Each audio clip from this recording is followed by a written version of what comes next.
నీకింత డబ్బు ఎలా వచ్చింది? ఐరన్ ఓర్ నన్ను ఇంతవాడిని చేసింది.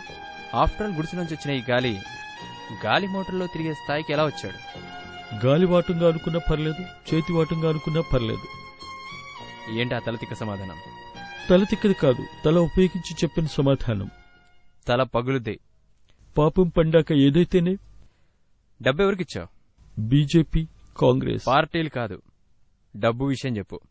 సుష్మా స్వరాజ్, వెంకయ్య నాయుడు, అద్వానీ, వైఎస్. పొలిటీషియన్స్ పేర్లు కాదు బే. నల్ల డబ్బు ఎవరికిచ్చావు? కర్ణాటక, ఢిల్లీ, ఆంధ్రప్రదేశ్, సెంటర్. వీణ్ణి జైల్లో దోసేనరా.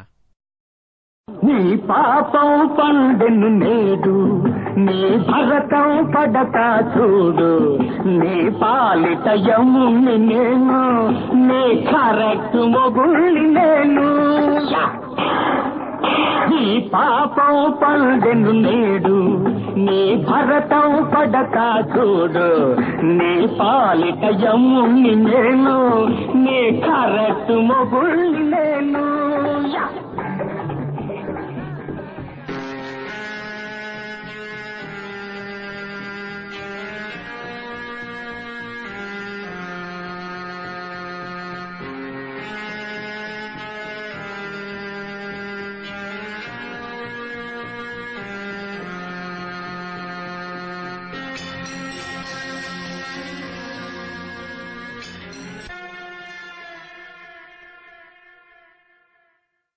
నిజానికి ఆయన భూగోళం మొత్తం తవ్వే ఉద్దేశంలో ఉన్నాడని, కానీ మీరు ముందుగానే కంగారుపడి ఆయన్ని బొక్కలో తోశారని ఆయన అభిప్రాయం సార్.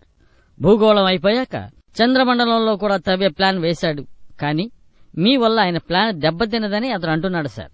నిజానికి ఇది చాలా విచిత్రమైన కేసు సార్.